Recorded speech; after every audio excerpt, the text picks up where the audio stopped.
Selamat malam para sahabat Dhamma dimanapun Anda berada.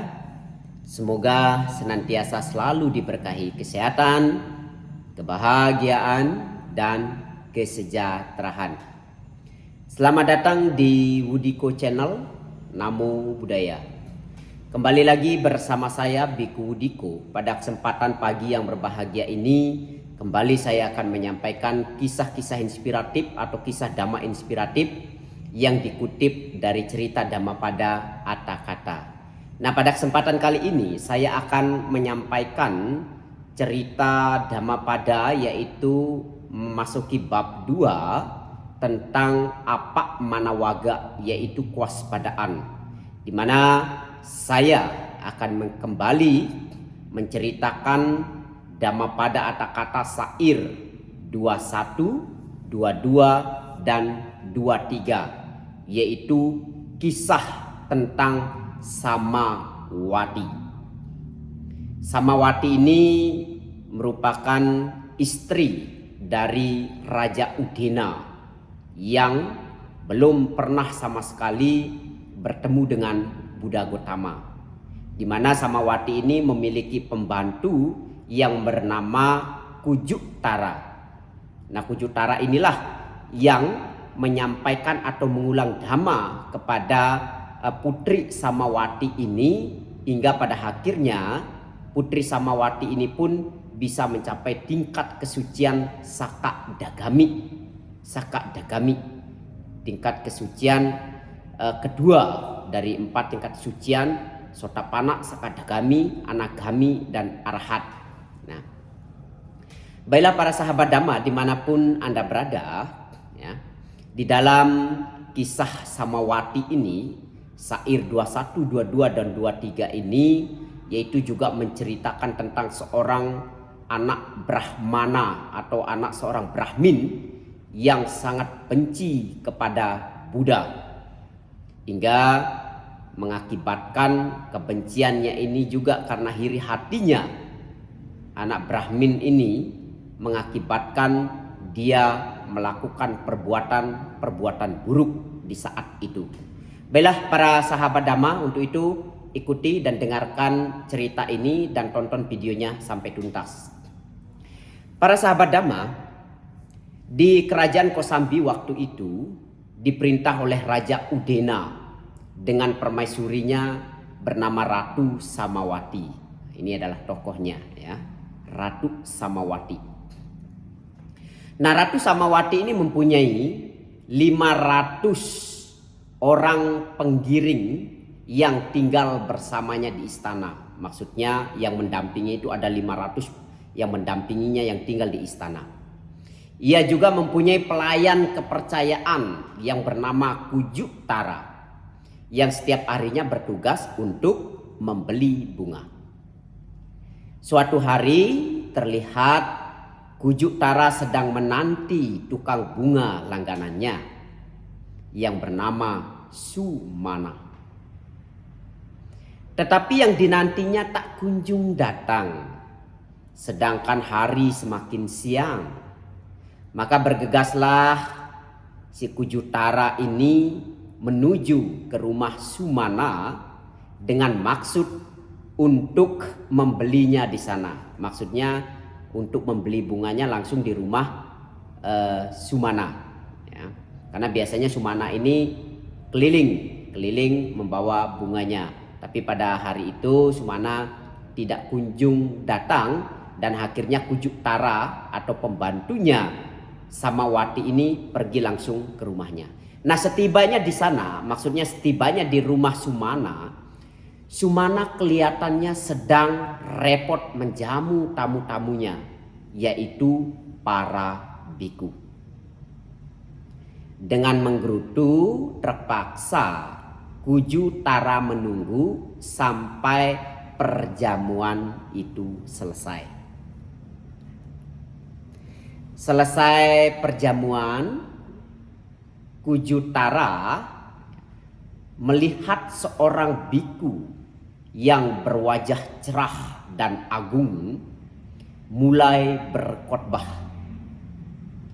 Para biku lainnya Sumana dan kerabatnya tampak mengelilingi dan mendengarkan dengan tekun dan penuh dengan perhatian.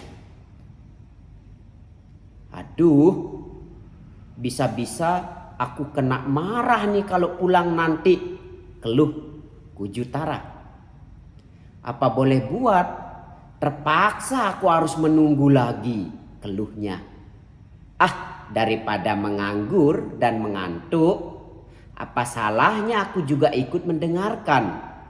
Aku ingin tahu apa yang dikhotbahkan, sehingga semuanya mendengarkan dengan hikmat dan tidak memperdulikan kehadiranku, kata Kujutara di dalam batinnya. Dia berkata di dalam hatinya. Mula-mula Kujutara hanya setengah-tengah mendengarkan, tetapi makin lama perhatiannya makin tertarik dan akhirnya malahan mendengarkan dengan tekun dan penuh perhatian. Tak heran karena pengkhotbah itu adalah Sang Buddha sendiri. Kujutara baru kali itu mempunyai kesempatan untuk mendengarkan khotbah Dhamma yang disampaikan oleh Sang Buddha. Walaupun demikian, karena akibat karma masa lampaunya, mata batinnya mulai terbuka. Apa yang dikhotbahkan dapat dipahami dengan benar dan sekaligus ia berhasil mencapai tingkat kesucian Sotapati.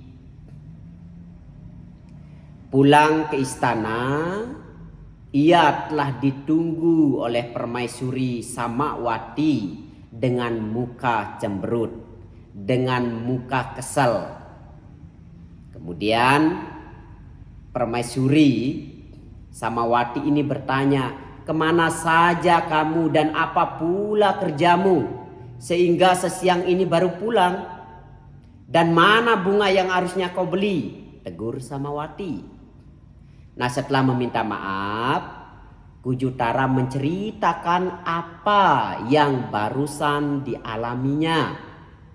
Samawati tertarik mendengar pengalaman Kujutara dan memintanya agar sore nanti mengulang khotbah yang tadi didengarnya. Nah, sore itu Kujutara mengulang khotbah Sang Buddha kepada Samawati dan 500 pengiringnya. Sama halnya seperti Kujutara, Samawati beserta pengiringnya pada akhir khotbah atau akhir penyampaian khotbah oleh Kujutara, Samawati dan para pengikutnya mencapai tingkat kesucian Sotapati. Enak ya kalau zaman Buddha dulu mendengarkan khotbah saja sudah memasuki arus kesucian. Aduh, alangkah luar biasanya. Jadi kebajikan atau karma baik lahir di zaman Buddha dan bisa mendengarkan langsung khotbah Buddha itu merupakan berkah yang sangat tiada ternilainya, sangat tiada bandingnya. Sungguh kebajikan yang tidak bisa diungkapkan, Ibu Bapak. Kemudian setelah Kujutara menyampaikan khotbah atau mengulang khotbah kepada sama Permaisuri Samawati dan para pengikutnya. Lalu Samawati mengatakan, "Oh Kujutara, engkau beruntung sekali bisa mendengarkan khotbah yang seindah itu. Berkat engkau, aku beserta yang lainnya juga ikut menikmati keberuntungan itu," kata Samawati. "Atas jasa-jasamu Samawati, engkau kuangkat sebagai ibu angkat dan guruku," kata Samawati. "Mulai hari ini Samawati, engkau kubebaskan dari segala kewajibanmu yang lain. Sayang, aku tidak dapat keluar istana. maka untuk melanjutkannya engkau berkewajiban untuk mendengarkan khotbah Sang Buddha dan kemudian mengulangnya untuk didengarkan oleh semuanya. Nah, demikianlah Kujutara selalu mengikuti kemana Sang Buddha berkhotbah dan kemudian mengulangnya di hadapan Samawati beserta para pengiringnya. Dalam waktu singkat, Kujutara berhasil memahami Dhamma yang diajarkan oleh Sang Buddha dengan baik. Lama-kelamaan, Samawati dan pengiringnya sangat berharap dapat melihat Sang Buddha dan ingin sekali memberikan penghormatan kepada beliau. Tetapi mereka takut jika raja tidak berkenan.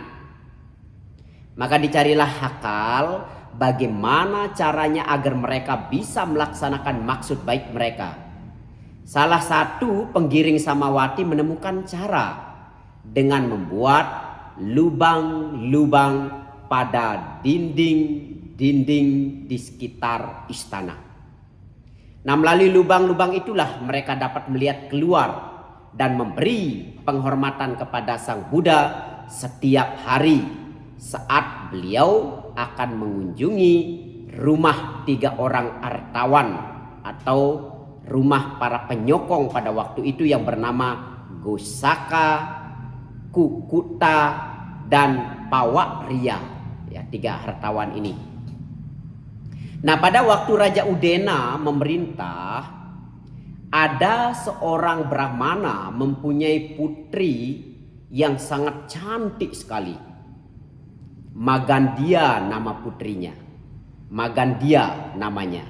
Ya, nama putri Brahmana ini namanya Magandia. Karena kecantikan putrinya, ia selalu memilih-milih calon suami anaknya. Dan selama itu dirasa belum ada yang tepat untuk mendampingi anaknya ini.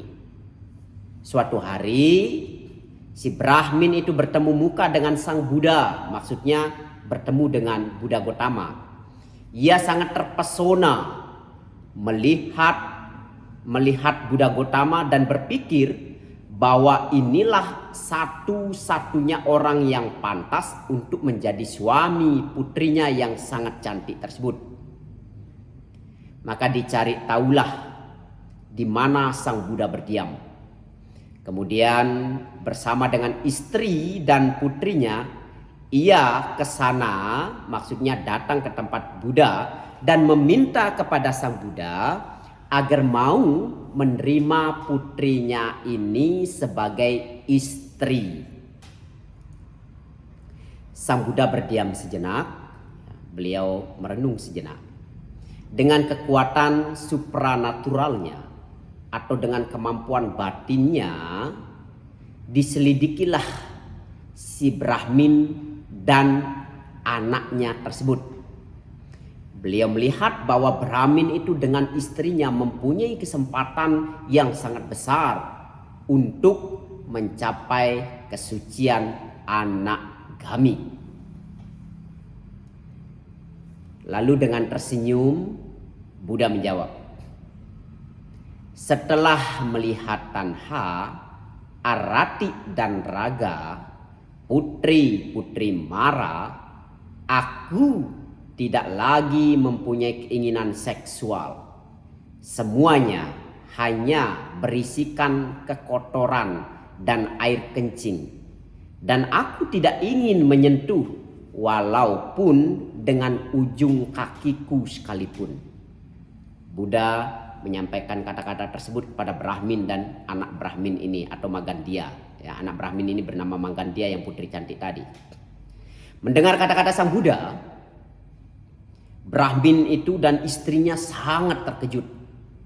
Mereka kemudian merenung, mengapa permintaan baik-baik mereka dijawab seperti itu? Mengapa permintaan kami yang baik-baik kok dijawab seperti itu? Nah, akhirnya mata batin mereka berdua bapak dan ibunya Magandia ini, ya, si Brahmin ini, mereka menjadi paham dengan jawaban yang disampaikan oleh Buddha Gautama. Kemudian keduanya langsung mencapai tingkat kesucian anagami, maga, dan pala. Nah, sepulangnya mereka berdua segera berunding. Berdua mereka ingin menjauhi kehidupan duniawi dan bergabung dengan murid-murid Sang Buddha. Maksudnya si Brahmin ini, orang tua dari Magandia ini ingin bergabung dengan para biku, ingin menjadi murid Buddha Gautama. Mereka juga bersetuju untuk menyerahkan perawatan putri mereka kepada saudara mereka. Kelak, karena ketekunan mereka berdua berhasil mencapai tingkat kesucian arahat. Nah, Alkisah, putri Magandia, ya, yang juga mendengar jawaban Sang Buddha seperti tadi, merasa sangat terhina dan tersinggung sekali. Apalagi setelah ayah bundanya akhirnya mengikuti Sang Buddha dan menyerahkan perawatan dirinya kepada pamannya. Lalu di dalam hati Magandia ini berkata, "Wahai Samana Gautama, setelah engkau aku hina, kau rebut pula kedua orang tuaku. Sungguh keterlaluan sikapmu kepadaku." Demikian kata hati putri Magandia. "Awas, tunggulah pembalasanku. Kemana saja engkau pergi, pasti akan kucari dan kubalas penghinaanmu kepadaku. Sebelum dendamku terbalas, aku tidak akan berhenti." Ancamnya di dalam hati. Ancaman Magandia di dalam batinnya.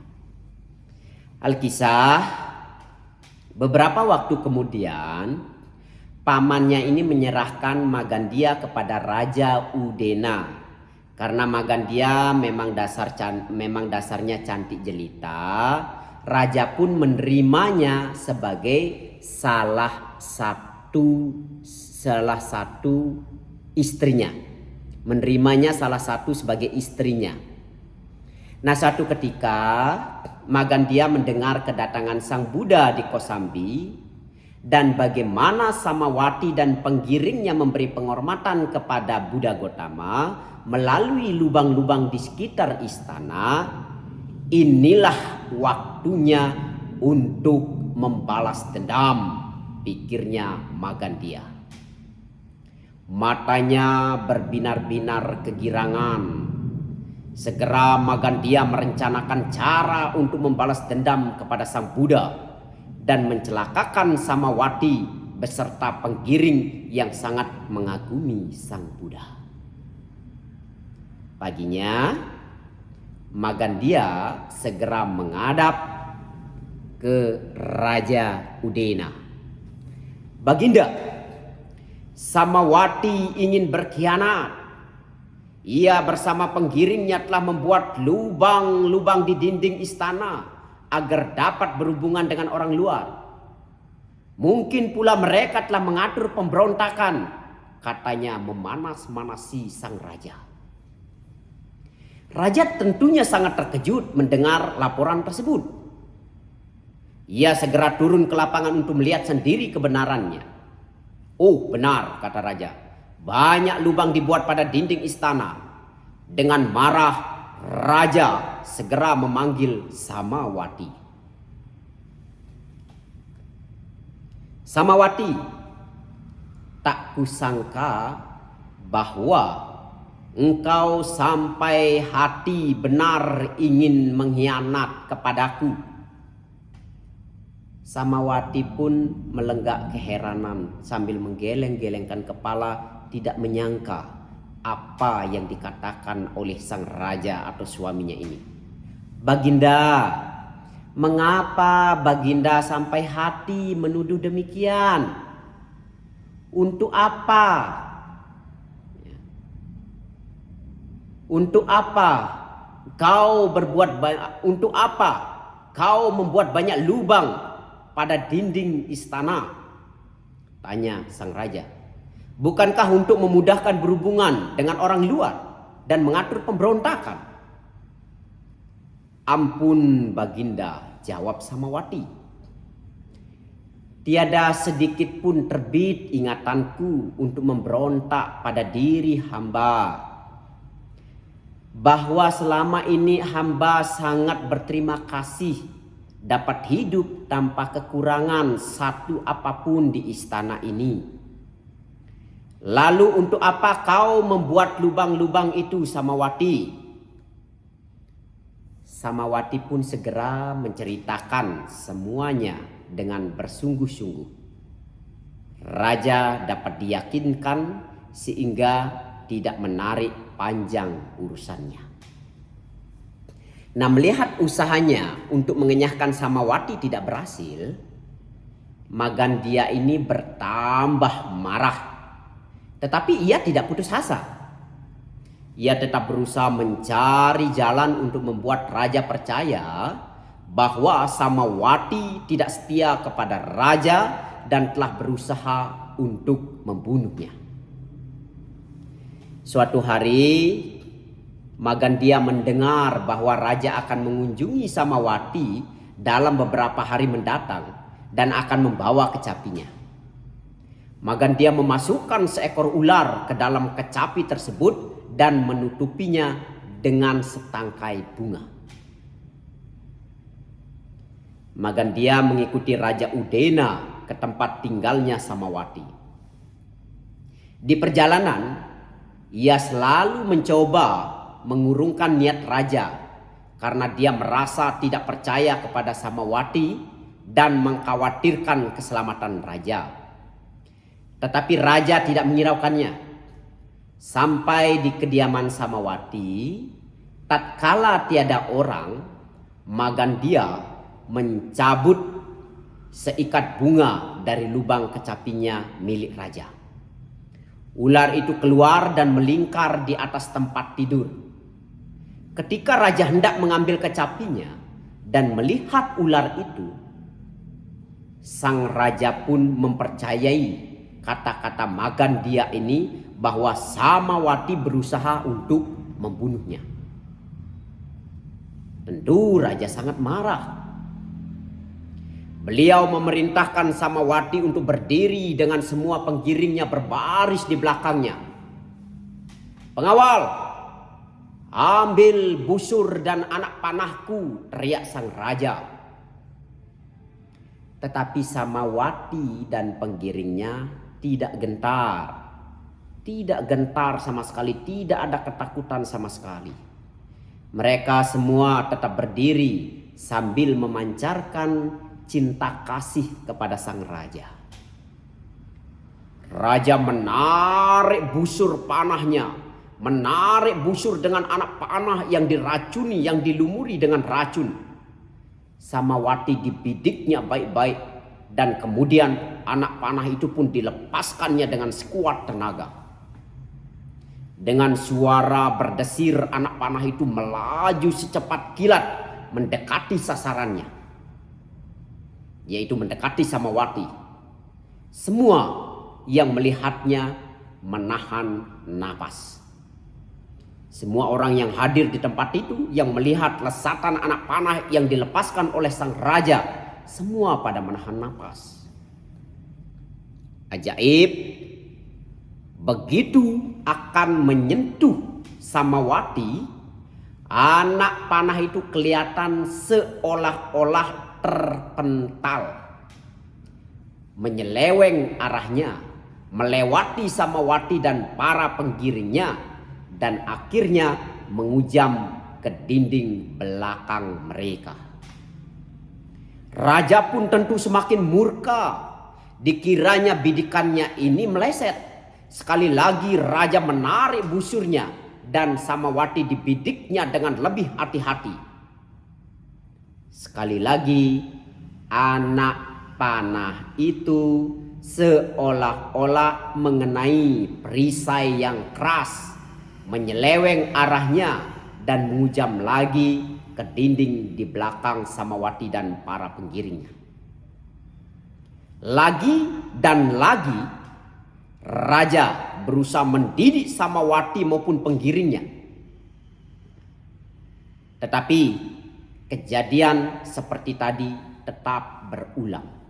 Anak panahnya selalu meleset di sampingnya Samawati, seolah-olah di depan Samawati ini ada perisai, ya, ada penghalang, sehingga panah itu selalu meleset. Inilah karena kekuatan cinta kasih yang dipancarkan oleh Samawati dan penggiringnya. Dan kita juga tahu Samawati dan penggiringnya orang sudah mencapai tingkat kesucian Sotapati. Raja merenung, ya, atau raja tercenung memikirkan kejadian yang baru dialaminya. Seolah-olah Samawati dan penggiringnya ini ada yang melindungi. Dan kalau benar demikian, niscaya Samawati ini tidak bersalah. Maka kemarahan raja pun mereda. Bahkan pada akhirnya ia memberi izin kepada Samawati untuk mengundang Sang Buddha dan murid-muridnya datang ke istana untuk menerima dana makanan dan menyampaikan khotbah. Raja mengizinkan Samawati untuk mengundang Buddha dan para muridnya menerima dana makan dan menyampaikan khotbah. Magandia menyadari bahwa tidak satu pun dari rencananya terlaksana. Kalau Baginda tidak mampu membunuh Samawati, ini kata-katanya si Magandia. Kalau Baginda tidak mampu membunuh Samawati, maka aku sendiri yang akan turun tangan membunuhnya, pikir si Magandia ini. Oleh karenanya, ia membuat rencana akhir, rencana yang sangat sempurna. Magandia mengirimkan satu pesan kepada pamannya dengan petunjuk-petunjuk lengkap untuk pergi ke istana Samawati dan membakar istananya bersama dengan semua orang yang ada di dalam istana Samawati. Sungguh kejam memang si Magandia ini, karena kebenciannya, karena sakit hatinya membutakan si Samawati dan tidak memiliki belas kasihan sama sekali, ya. Membutakan si Magandia ini yang tidak memiliki welas asih sama sekali. Karena saking bencinya kepada Buddha, ia pun benci kepada Samawati dan penggiringnya. Karena Samawati ini orang yang sangat menghormati Buddha. Nah, ketika istananya Samawati terbakar, Samawati dan penggiringnya yang berjumlah 500 orang tetap bermeditasi. Kemudian beberapa dari mereka mencapai tingkat kesucian Sakadagami dan yang lain berhasil mencapai tingkat kesucian Anagami. Tingkat kesucian kedua dan tingkat kesucian ketiga. Ya, tingkat kesucian pertama itu Sotapanna, Sakadagami dan Anagami. Nah, berita kebakaran tersebut segera menyebar. Raja segera pergi ke tempat kejadian, tetapi beliau terlambat. Beliau mencurigai bahwa hal ini dilakukan oleh Magandia, tetapi raja tidak menunjukkan kecurigaannya. Untuk mengetahui hal yang sebenarnya, beliau berkata, ketika Samawati masih hidup, saya selalu khawatir kalau dia akan mencelakakan saya, kata sang raja. Ini hanya untuk memancing. Sekarang pikiranku lebih tenang. Siapa yang telah melakukan ini semua? Hal ini pasti hanya dilakukan oleh seseorang yang sangat mencintaiku. Inilah kata-kata sang raja untuk menjebak siapa yang akan mengaku dengan ucapan sang raja tersebut. Nah, mendengar kata-kata itu, Magandia segera mengakui bahwa dia yang telah memerintahkan pamannya untuk melakukan hal itu semua.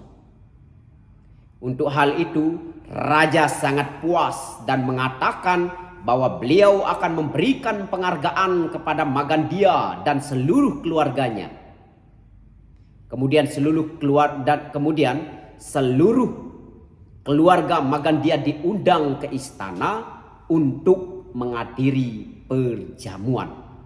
Nah, ini Magandia nggak tahu ini kalau raja menjebak dia dan semua keluarganya yang telah melakukan perbuatan jahat terhadap Samawati.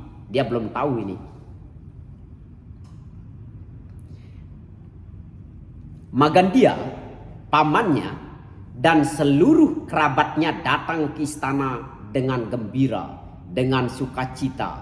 Ya, mereka nggak tahu kalau mereka semua itu juga akan dipanggang, akan dibakar seperti mereka membakar kerajaannya Samawati dan orang-orang yang di dalamnya. Nah, setelah mereka berkumpul semua, raja segera berdiri dan berteriak, "Hei para pengawal, tangkap mereka semua." Setelah semuanya ditangkap, raja segera memerintahkan, "Masukkan mereka semua ke dalam istana Magandia. Jangan sampai ada yang lolos. Kemudian bakar seluruh istana itu, seperti apa yang telah mereka lakukan terhadap Samawati." Ketika Sang Buddha mendengar dua kejadian tersebut, beliau mengatakan bahwa seseorang yang waspada tidak akan mati, tetapi mereka yang lengah dan akan merasa mati meskipun dia masih hidup. Kemudian Sang Buddha membabarkan syair 21, 22 dan 23. Syair 21. Kewaspadaan adalah jalan menuju kekekalan. Kelengahan adalah jalan menuju kematian. Orang yang waspada tidak akan mati, tetapi orang yang lengah seperti orang yang sudah mati. Syair 22. Setelah mengerti hal ini dengan jelas, orang bijaksana akan bergembira dalam kewaspadaan dan bergembira dalam praktek para Arya.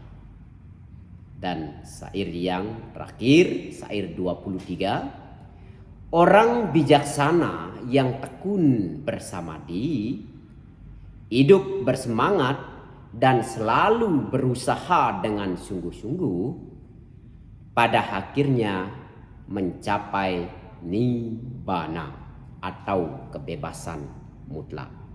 Nah, para sahabat Dhamma atau ibu bapak dan saudara-saudari yang terkasih, lalu nilai moral apa atau poin penting apa yang bisa kita petik, yang bisa kita ambil dari kisah cerita Dhammapada Atthakatha syair 21, 22 dan 23 ini?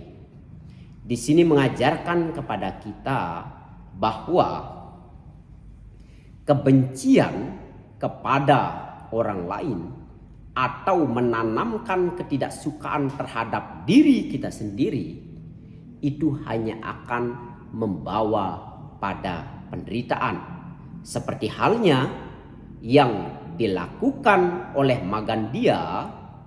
Ia menderita karena kelakuannya sendiri, karena ketidaksenangannya terhadap Buddha, karena ketidaksukaannya terhadap Buddha maupun kepada orang-orang yang menghormati Buddha, menyebabkan dia muncul iri hati, ketidaksenangan dan kebencian. Itu menyebabkan dia melakukan hal-hal atau tindakan-tindakan yang tidak baik, dan tindakan yang tidak baik itu kembali kepada dirinya. Dan apa yang bisa kita ikuti dari cerita ini? Ikutilah seperti apa yang dilakukan oleh pembantunya Samawati, Kujuk Tara, dan lakukanlah seperti yang dilakukan oleh Samawati, dan jangan mengikuti apa yang dilakukan oleh Magandia. Demikian yang dapat kami ceritakan. Semoga bermanfaat dan mendatangkan pencerahan bagi kita semua. Semoga semua makhluk hidup berbahagia. Sabe sata bawantu suki tata. Namo Buddhaya.